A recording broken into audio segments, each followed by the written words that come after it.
Well, if I didn't align myself with both of them, you'd never have a deal. You want me to say really terrible things about Putin and then say, "Hi, Vladimir, how are we doing on the deal?" That doesn't work that way. I'm not aligned with Putin. I'm not aligned with anybody. I'm aligned with the United States of America and for the good of the world. I'm aligned with the world, and I want to get this thing over with. You see the hatred he's got for Putin. It's very tough for me to make a deal with that kind of hate. He's got tremendous hatred, and I understand that, but I can tell you the other side isn't exactly in love with, him either. So it's not a question of alignment. I'm aligned with the world. I want to get the thing set. I'm aligned with Europe. I want to see if we can get this thing done. You want me to be tough? I could be tougher than any human being you've ever seen. I'd be so tough. But you're never going to get a deal that way. So that's the way it goes. All right, one more question. Hey, I will respond to this. So look, for 4 years in the United States of America, we had a president who stood up at press conferences and talked tough about Vladimir Putin, and then Putin invaded Ukraine and destroyed a significant chunk of the country. The path to peace and the path to prosperity is maybe engaging in diplomacy. We tried the pathway of Joe Biden of thumping our chest and pretending that the President of the United States' words mattered more than the President of the United States' actions. What makes America a good country is America engaging in diplomacy. That's what President Trump is doing. Can I ask you? Sure. Yeah? Yeah. Okay.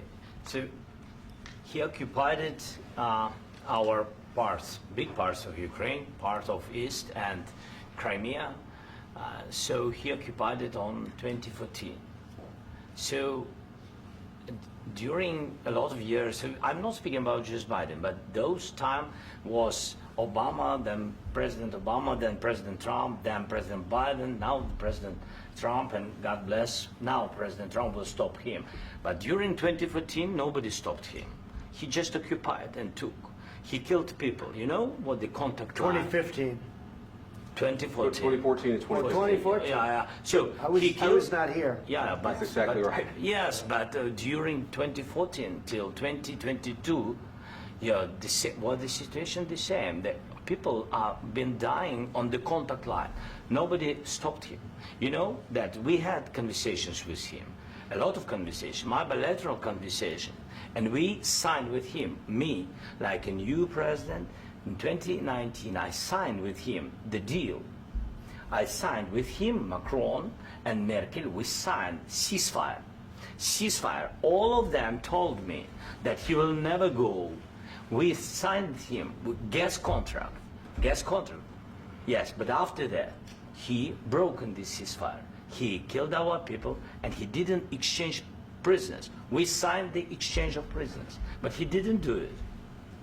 What kind of diplomacy, JD, you are speaking about? What do you mean?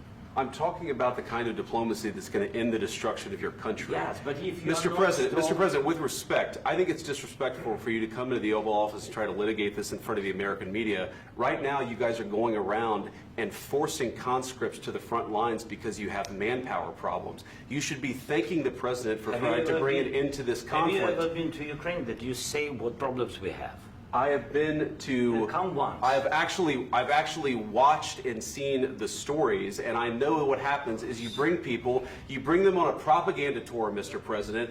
Do you disagree that you've had problems bringing people into your military? And do you think that it's respectful to come to the Oval Office of the United States of America and attack the administration that is trying to prevent the destruction of your country? A lot of questions. Let's start from the beginning. Sure. First of all, during the war, everybody has problems. Even you, but you have nice ocean and don't feel now, but you will feel it in the future. God bless. You don't know that. God bless. You God bless. You will not have war. Don't tell us what we're going to feel. We're trying to solve a problem. Don't tell us what we're going to feel. I'm not telling you. Because you're in no position to dictate that. That's exactly what you're doing. You're in no position to dictate what we're going to feel. We're going to feel very good. You will feel influence. We're going to feel very good and very strong. You will feel influence. You're right now not in a very good position.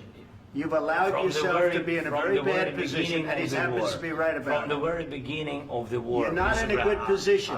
You don't have the cards right now.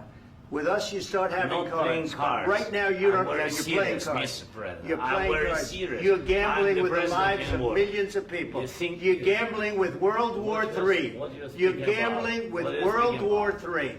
And You- what you're doing is very disrespectful to the country, this country. I'm That's with back all to respect to you. your Far country. more than a lot of people said very they respect. should have. Have you said thank you once? This A lot entire of meeting? times. No, in this Even entire meeting, today. have you said thank Even you? today. You went to Pennsylvania and campaigned for the opposition in October. Offer some words of appreciation for the What- United States what of you're America speaking about? and the president who's trying to save your country.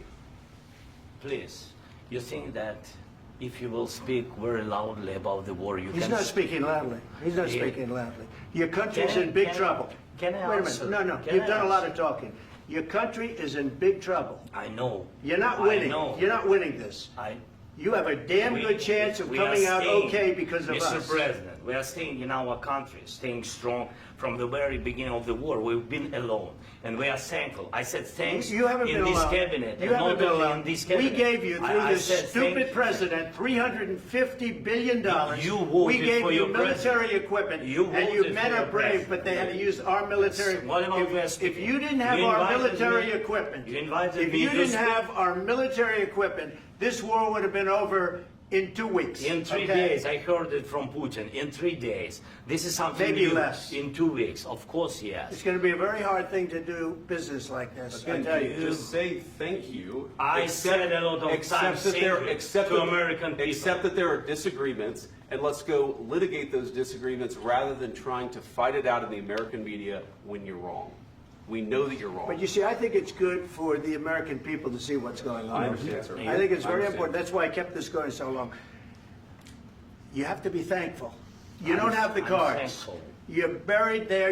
Your people are dying. tell you You're again, running low I know. on soldiers. Don't- Listen, don't, please, you're running Mr. low on President. soldiers. It would be a damn good thing. Mr. And then President. then you tell us, I don't want a ceasefire. I don't want a ceasefire. I want to go and I want this. Look, if you could get a ceasefire right now, I tell you, you take it so the bullets stop flying and your men stop getting killed. Of course, we want to stop the war. But you're I saying said- you don't want a ceasefire. But I said to you, I want a with ceasefire. guarantees. Because you'll get a ceasefire faster than an agreement. Ask our people about ceasefire, what they think. That wasn't doesn't with matter me. for you what- That what wasn't this with me. nation- it That was wasn't with with you. a guy named Biden, who was not a smart person. This That is was your, with, this that is was with your Obama. president. It was your president. Excuse me. That was with Obama, who gave you sheets, and I gave you javelins. Yes. I gave you the javelins to take out all those tanks. Obama gave you sheets. In fact, the statement is Obama gave sheets and Trump gave javelins. You got to be more thankful, because let me tell you, you don't have the cards. With us, you have the cards, but without us, you don't have any cards. One more question to Mr. Vice President. I'm sorry. It's going to be a tough deal to make, Um, because the attitudes have to change. what if Russia breaks ceasefire? What if Russia breaks peace talks? What do you do then? I understand that it's a heated conversation right now. What are you but saying? what She's if asking, Russia- what if if Russia Putin breaks the breaks ceasefire? What if anything? What if a bomb drops on your head right now? But they have Okay? broken What if they ceasefire broke it? many I don't times. know. They broke it with Biden because Biden, they didn't respect him. They didn't respect Obama. They respect me. But what- Let me tell you, Putin went through a hell of a lot with me. He went through a phony witch hunt where they used him and Russia. Russia. You ever hear of that deal? That was a phony Hunter Biden, Joe Biden scam. Hillary Clinton, Shifty Adam Schiff. It was a Democrat scam. And he had to go through that. And he did go through it. We didn't end up in a war. And he went through it. He was accused of all that stuff. He had nothing to do with it. It came out of Hunter Biden's bathroom. It came out of Hunter Biden's bedroom. It was disgusting. And then they said, oh, the laptop from hell was made by Russia. The 51 agents. The whole thing was a scam. And he had to put up with that. He was being accused of all that stuff. All I can say is this. He might have broken deals with Obama and Bush, and he might have broken them with Biden. He did, maybe. Maybe he didn't. I don't know what happened. But he didn't break them with me. He wants to make a deal. I don't know if you can make a deal. The problem is, I've empowered you to be a tough guy. And I don't think you'd be a tough guy without the United States. And your people are very brave. But you're either going to make a deal or we're out. And if we're out, you'll fight it out. I don't think it's going to be pretty, but you'll fight it out. But you don't have the cards. But once we sign that deal, you're in a much better position. But you're not acting at all thankful. And that's not a nice thing. I'll be honest, that's not a nice thing. All right, I think we've seen enough. What do you think? Huh? What's this negotiation? This is going to be great television, I will say that.